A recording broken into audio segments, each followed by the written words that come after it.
आज हम बात करेंगे महान सम्राट अशोक की, जिनके जीवन का 8वां वर्ष उनके लिए एक निर्णायक मोड़ लेकर आया। जहां पहले अशोक के शासन का प्रतीक युद्ध का ढोल था, अब वही ढोल नैतिकता की पुकार बन गया। कलिंग विजय के बाद अशोक को अपने द्वारा मचाए गए विध्वंस पर गहरा खेद हुआ। एक युद्ध जिसने उनकी अंतरात्मा को झकझोर कर रख दिया था। अशोक ने प्राचीन शिलाओं पर खुद अपने शब्दों में लिखा कि युद्ध के परिणामों पर उन्हें खेद है। हर मारे गए, घायल और बंदी बनाए गए व्यक्ति के दर्द को महसूस कर उनका हृदय करुणा से भर गया। सदियों पहले बुद्ध ने कहा था, यदि एक व्यक्ति युद्ध में हजारों लोगों को जीत ले और दूसरा स्वयं को जीत ले, तो वही सबसे बड़ा विजेता है। इस वचन ने अशोक के मन को झकझोर कर रख दिया था। क्या वह स्वयं को जीत सकते थे? यही सवाल उनके मन में गूंजता रहा और उन्होंने ठान लिया कि उन्हें इस प्रश्न का उत्तर हां में देना होगा।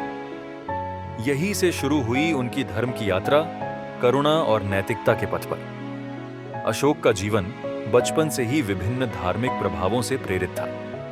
उनके पिता ब्राह्मण धर्म के अनुयायी थे, माता आजीविका संप्रदाय की अनुयायी थीं और उनकी पहली प्रेमिका देवी बौद्ध धर्म की भक्त थीं।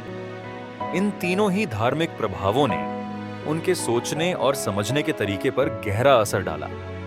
कहा जाता है कि एक दिन अशोक ने महल की खिड़की से एक युवा भिक्षु निग्रोध को देखा।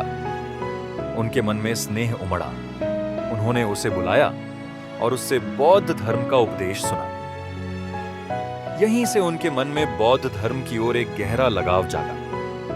कुछ कथाओं में यह भी कहा गया है कि उनके गुरु उपगुप्त नामक भिक्षु थे।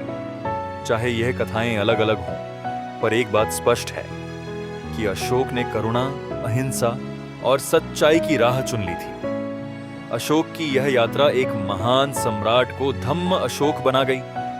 एक ऐसा राजा जो न केवल भूमि का विजेता था, बल्कि अपने आत्मा का भी। तो दोस्तों, यही थी सम्राट अशोक की करुणा की यात्रा और बौद्ध धर्म की ओर उनका अद्भुत परिवर्तन। अगर आपको यह वीडियो पसंद आया हो और आप ऐसे ही ऐतिहासिक और प्रेरणादायक कहानियां सुनना चाहते हैं, तो हमारे चैनल को लाइक और सब्सक्राइब जरूर करें। घंटी के आइकन को दबाएं ताकि आप हमारी हर नई वीडियो की नोटिफिकेशन सबसे पहले पा सकें।